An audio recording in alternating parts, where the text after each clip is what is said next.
Right, you're watching The Full View here on the SABC. This is the On the Record segment of the show, and every Thursday we'll have debates, we'll have discussions, and tonight is the inaugural one, and we're focusing on depression. Now, obviously, many people are affected by depression, all kinds of depression, and if you feel you might need help, take a look at the information on our screen right now in terms of contact details for counselling services, where you can get a counsellor, and particularly if you're in an emergency, there are the helpline numbers there. Take note of those. I continue now with my guest clinical psychologists, Khosi, Jiyane and Zamo Mbele, who are in studio with me.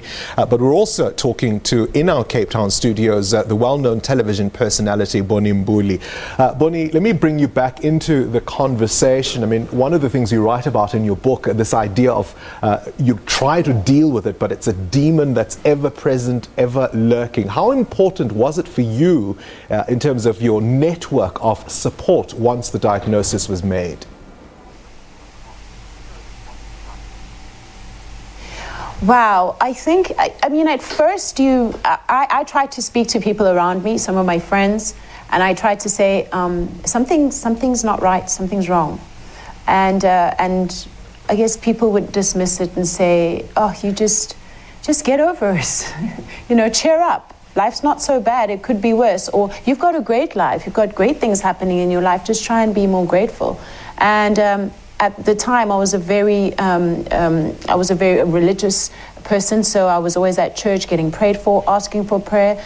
And but in whichever way I tried to deal with it, it was almost like this interlinked web where I would deal with the one issue and the others would just fall back into place and trap me again. So now I understand that when you deal with depression or try to overcome it or heal, it has to be a holistic approach. So you can't just deal with one aspect of it. So by the time I was on medication, going to therapy and changing my lifestyle, I then was feeling like I'm getting ahead of it. But when you are depressed, you're going deeper and deeper. It just feels like there's just this log or ball and chain tied to your ankle, and it just keeps pulling you down, and you can't gain on it. Yeah.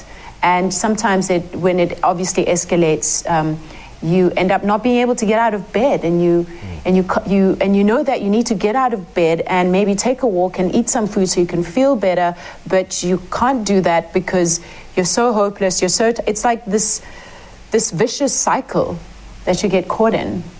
Yeah, Bonnie, I mean, raises a number of important points there, this idea that you can't function. And I think we need to dispel some of the myths. This isn't something that, you know, you can snap out of. It's not something that your friends or family can cheer you up. They can't take you out for coffee and make you feel better. People need treatment. Some of the myths, this is not a white disease. This is not attention seeking. Let's talk through some of those. I think one of the challenges is not just language, but languaging. So what I'm saying is that, you know, some of the vocabulary does not exist in our cultural groupings across. So it's very difficult to kind of transport what it means in one context into another context. And yet that doesn't mean that for example, in our black communities, there isn't there's a different understanding or a different linguistic loading of how to express it, and what the diagnostic categories are and what the treatments will be. And you know, unfortunately, for the most part, and the most common allocation of causes and treatments, unfortunately, tends to have a familial blaming game that says something has happened as a result of someone having done something, and so on. And so what that does is that it just tends to confuse and complexify an already complex situation, and we don't get very far in dealing with it. All right, Zamo, I mean, dispelling the myths. Absolutely important. And I think that I want to comment on one particular myth, and that is black people do not struggle and suffer from depression. And at the risk of getting a bit political here, that is a residue of colonialism and apartheid, where black people were not thought to be complete human happy beings. natives, right? Exactly, that were not thought to have psychologies or minds or emotions. And we run the risk of perpetuating that, unfortunately. And we really do need to break that myth of knowing that we have the same mind, and as a result we have the same experience in the disturbance of the mind, and depression is very real. Very importantly, suicide obviously has been brought to the fore with the passing of Professor Mayosi. How much is that a struggle for people living with depression, and some of the things that people will try as options when they are really, to use Bonnie's language, have lost the battle when it's gained on them? Yeah, I think, suicide is really the ultimate, level of desperation, and that deep, dark spiral into that dark place where there is a sense that there is no way out, like it has closed in on me.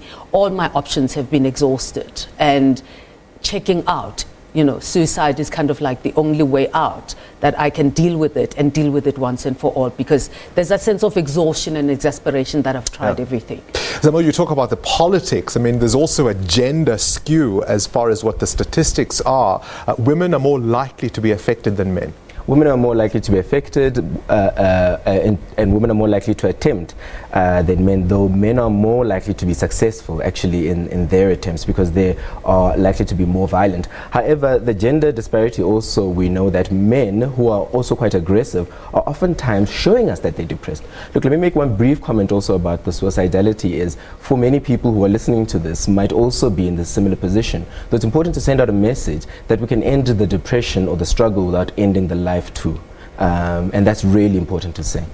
The other thing is that, of course, people, are in jobs, they try to function. People don't want to lose their employment, so they go even when they're not at their best in terms of productivity levels. Employers are not sympathetic. It's a complicated thing to live with. I mean, if you understand, I work a lot in corporate training, and when I listen to people, the pressures that people are under, let's just say capitalism is a system. It's on more. And there's this unending level of more, where what you achieved last year is no longer enough. And all of this, there has to be more than what you did last time, and all of this has to happen within a 24-hour cycle in any day, and within a shrinking amount of resources. I have people that say, I'm now doing a job that was done by 9 people. There's been restructuring, and all that lands on one person. How does a person cope with that and still function and have everything? So there are unrealistic expectations on us, and the world of work functions on a mindset that says, we have traded expertise, skill, delivery. Leave your issues at the gate. What we are paying for is this. And therefore people are kind of straitjacketed and have to be on this treadmill of everything is okay. And if you're not coping, the market, you're so replaceable. Yeah, I mean, look, we've barely scratched the surface, but I'm afraid we've run out of time. Thank you so much to my guest, Bonnie Mbuli in Cape Town in our Cape Point studios, and of course to you, Khosi, Jiyane, and Zamo Mbele. I mean, the statistics are shocking. 1 in 3 South Africans all will have a mental illness at some point in their lives, and yet only a quarter are accessing mental treatment. The World Health Organization says it's the most common disease known to mankind. Of course, as I said, we do have those contact details for you on our screens. We'll certainly come back to revisit this issue, and we'll of course delve deeper, particularly when it comes to the workplace. We'll leave it there for this evening. Thank you very much for watching On The Record here on The Full View. My name is Bongani Mayosi. Until the next time, ubusuku benzolo.